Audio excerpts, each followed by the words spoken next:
Hello everyone. Welcome back to Learn the IELTS the Easy Way with Teacher Fish. So far we have discussed two very useful strategies for the IELTS speaking part, speaking naturally in verbs and structures. In today's video, we will focus on another very useful technique for the IELTS speaking, which is about how you use your words. Let us directly go to the first strategy. It is to use appropriate words. There's been a false notion in the IELTS speaking that the longer and more complicated words you use, the better. While this might be true to a certain degree, remember that you are doing the IELTS speaking part, not writing. Thus it is always better to showcase your everyday English, and that trying to flatter the examiner with your vast working vocabulary might not do the trick. Ever heard of newspaper vocabulary? It is a collection of words intended for use in news reports or news articles. Basically, these are words that appear on IELTS vocabulary materials, that promise you that the more IELTS vocabulary you memorize, the higher band score you'd get. Let me again ask you this question: can you use all the words you memorize from these materials in proper context? A better question is, do you talk to your friends using these words? Keep in mind that in a speaking situation, hence more casual, it is sometimes better to use terms or vocabulary words that are easy to grasp. And so, it is rather important that before attempting to use these so-called newspaper vocabulary, check if it fits the context. I mean, there is no use to aim for lexical complexity if the word does not fit the context at all. Of course, you do not want to waste your time memorizing a very long list of words without knowing how to use them. Always remember, all words come with their own grammar, own pronunciation, own situation for use, and own connection with other words. So simply memorizing IELTS word lists may just be insufficient. A better approach is to slowly learn vocabulary words, and put them into context as you read, listen, and speak. By doing this, you will notice that you are steadily improving, since what is important again, is not just to use complex words, but to use them appropriately.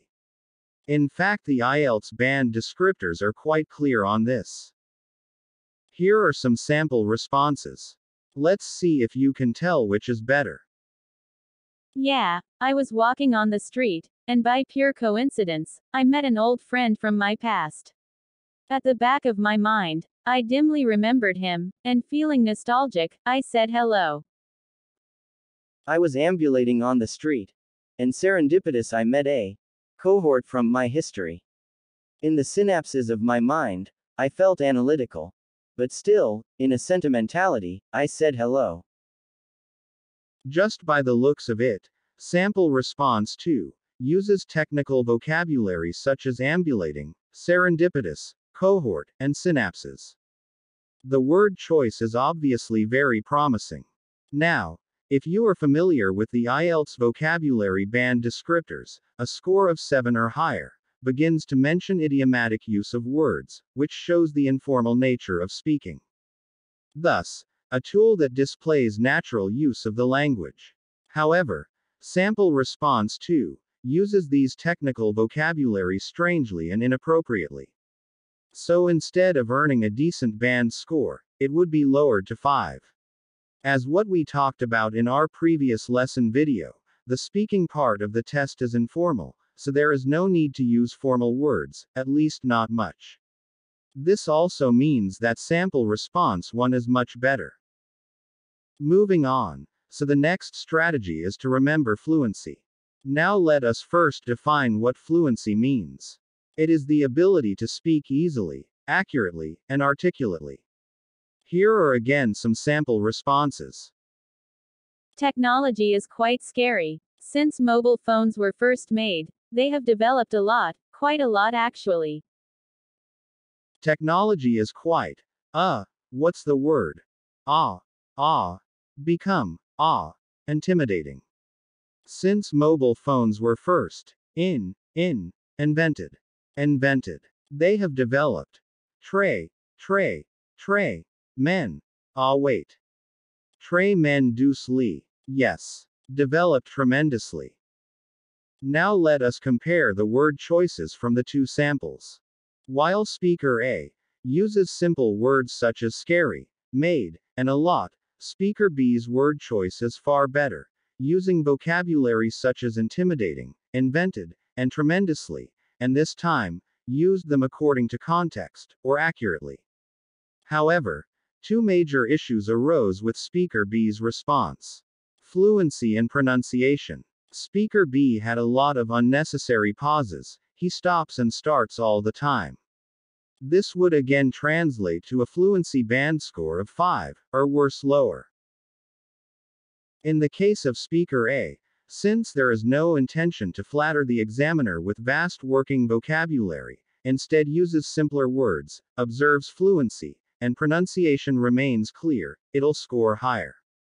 In addition, although words used were very simple, there is absolutely no mistake in their usage, so vocabulary score is not much affected. Remember this: in the IELTS, waiting too long trying to remember words is a big no-no. So it is wiser to just use simple words to maintain fluency.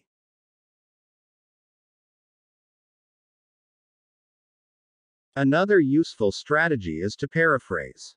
It is common that we do not have a great deal of vocabulary on our word bank. However, this does not mean that we would try to force the issue, like the situation of speaker B, which again would affect your fluency band score. Instead, what we can do is to resort to paraphrasing, that is to express the meaning of something spoken using different words, especially to achieve clarity. Now there are 3 basic ways to paraphrase, but since we are focusing on word use, we will just have the first basic way, which is to change key words. Keywords are important words in a sentence. Look at this example. Australia is the world's smallest continent. So the key words are Australia, world's smallest, and continent. Let's try to substitute them one by one, at the same time learn some rules. The first keyword is Australia. As a rule, when a key word is a proper noun or a specific name, leave it out.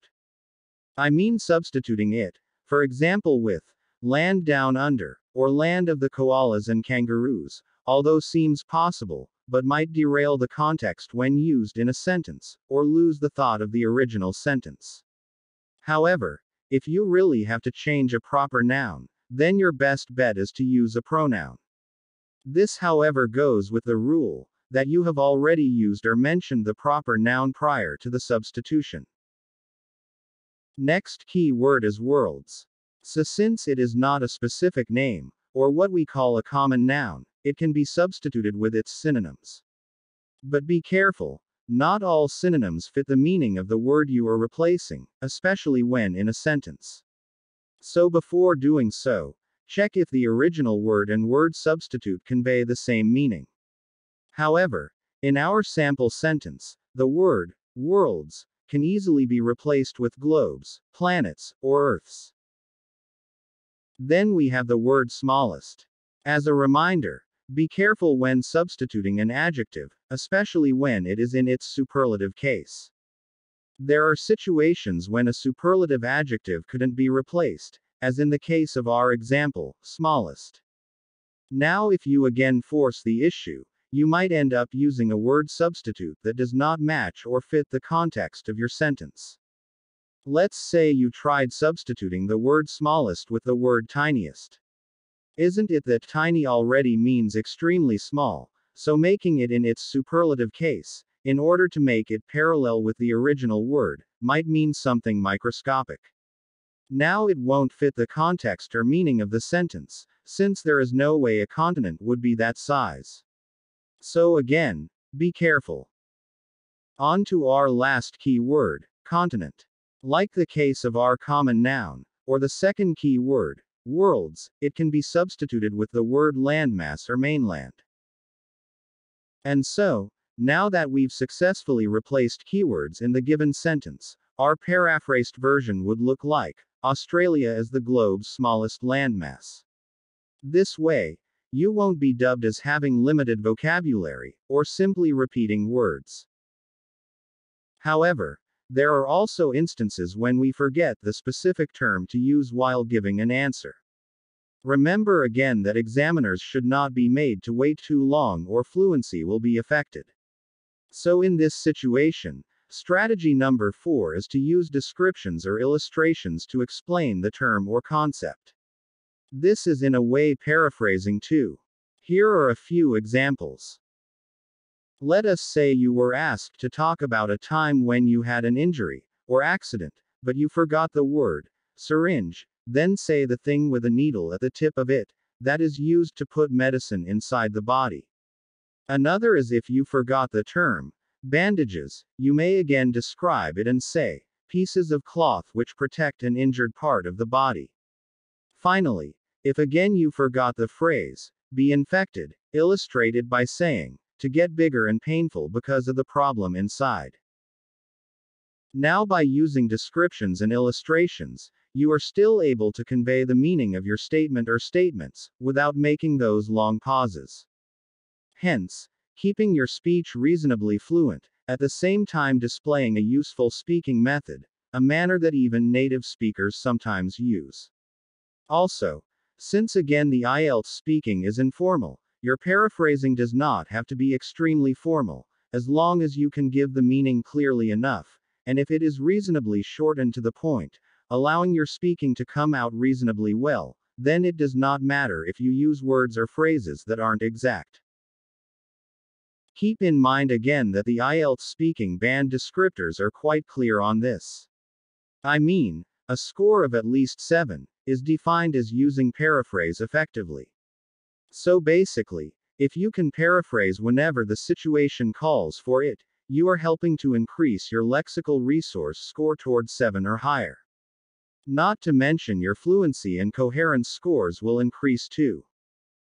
But wait, does it mean if I can successfully paraphrase, I will get a high score? Answer is, not all the time. If you stick with the purpose or the gist of what is being asked, then paraphrasing will contribute to a high score. However, if you let it take over the purpose of your answer, or worse, the response no longer addresses the question, then it'll be useless.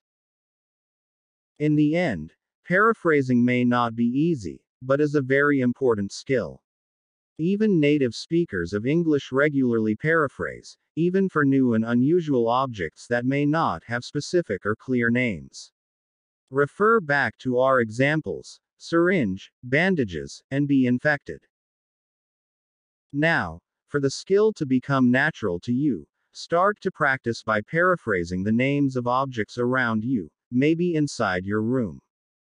Perhaps you are looking at some batteries, try illustrating it. Say for example, the thing that you put inside an alarm clock to make it work. Or probably you are looking at your study table, describe it by saying, the thing I put my books on, or the thing I use when I review for an exam. Start doing it, and the next thing you'd notice is that paraphrasing will become natural to you. And so, this marks the end of our lesson about word use, another strategy that is very useful for the IELTS speaking test. Please do not forget to watch the other videos on my channel about speaking strategies, so you'd become more ready for the test. Also, do not forget to press like, subscribe to my channel, and turn on the notification bell, so that you'd always be updated every time I upload a new IELTS lesson video. For feedback, questions, suggestions, and comments, please write them on the comment section, and I will do my best to respond to them ASAP. With that, see you again on the next episode of Learn the IELTS the Easy Way with Teacher Fish. And always remember, the IELTS is not difficult if you know what to do.